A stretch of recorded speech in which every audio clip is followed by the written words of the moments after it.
The early morning downpour didn't alter the scheduled briefings by the Controller General of Customs and some senior officers of the service at the Tinkan Island Command in Lagos. On display at the enforcement unit of the command are these assorted rifles, numbering over 1,000. They were concealed with toilet wares in a 20-foot container, said to have originated from Turkey, the largest arms seizure so far by the Nigerian customs. Through examination, revealed the following. 1. George Jeff, Magnum Black Pump Action Rifles, 600 pieces of them, and that is this one. Then this one. These are also 300 pieces. Then of course, this one. So this also the quantity imported under this disguise are 200 pieces. So if you add 600 plus 300 plus 200, that's 1,100 pieces of pump action rifles that were brought in. In January this year, operatives under the customs uncovered 661 pump action rifles, which were later handed over to the Department of State Services, DSS. 3 people, a customs officer and 2 clearing agents were arrested in connection with the illegal importation. Before that, about 440 of similar rifles were confiscated in Lagos.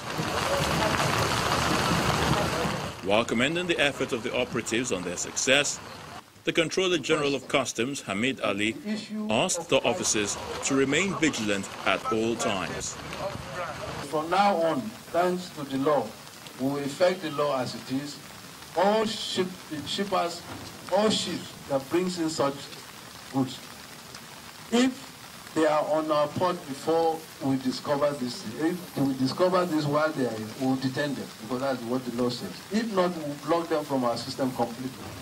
With 1 customs officer and a terminal clerk already in custody over this latest seizure, Nigerians now await further investigation to unravel the actual people behind the illegal importation. Well, to shed some light on some of the scenarios that may have transpired, let's go to Abuja. Mark.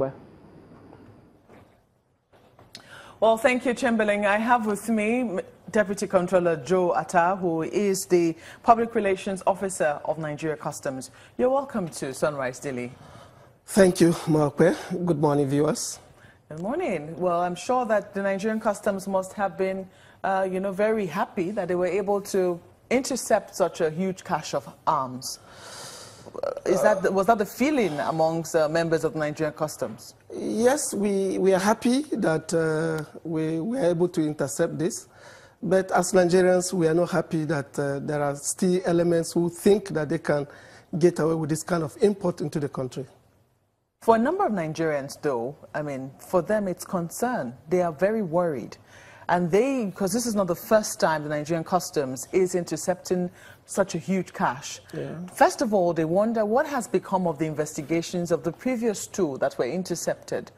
And how do they know that? Well, let us start with that. What became of the investigations of those? Yeah, let me start by saying that it is right for Nigerians to be worried.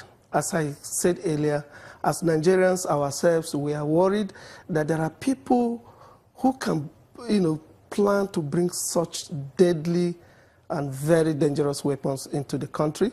As regards the 2 previous ones, that's talking about the 661 pump action rifle, and then followed by 440 similar seizure from Apapa and Tinkan. Of course, you will recall that we investigated the criminal aspect of it, and a number of people were indicted, including our own officers. And of course, it got to a point we wrap up what we needed to do and handed it over to DSS to further the security investigation and do a more detailed and thorough investigation, and then subsequently prosecute them. We are aware that this case is already before the court, And for officers who were indicted, the service subjected them to disciplinary action. They were dismissed. Of course, 5 officers were dismissed, and they have been also handed over for prosecution along with other indicted people. For those who intercepted, I mean the 661 pump action rifle, all the members of that roving squad that intercepted that particular container have been promoted. Then for the 440, that's the 440 seizure in Tinkan, the intelligence operative who were able to nip it at the bud were also promoted. So it's a case of punishment for those who have done wrong and reward for those who have done right. Did they find that those 2 cases were connected? Well, as I said, we did our own and handed over to DSS. I'm not privy to their files. I'm not. Yeah, but what did the Nigeria Customs find out in your preliminary investigation? Can I go? Well, we found out, for instance, in the case of, in both cases, we were able to investigate, at least indict the importer, got the importer, the agent, and handed them over. And then we also discovered that some of our operatives were culpable.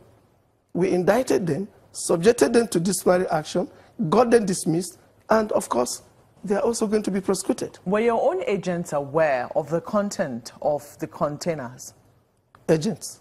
Yes, I mean, your own men, the men whom you eventually dismissed, or did you just think it was something that they were helping those people, you know, just get into the country? Well, from the perspective of the service, as a custom officer, you are supposed to do due diligence. Whether you are aware or you failed to do what you needed to do, they are all indictment. They are wrong things. So officers, for instance, in the case of okay, let's just use the recent one as an example. An officer has been alleged to have authorized the cutting of the seal without passing through due process. That's enough to get him involved. And as I speak, he's in the cell and is facing investigation. So officers who are found to have either negligently avoided their duties, involved by way of maybe taking gratification and not doing what you need to do, all these are not good stories about an officer. So once you are found to have a hand, to have failed to do what you needed to do, either because you've collected money or because there's something that you were promised, you are involved and you go for it.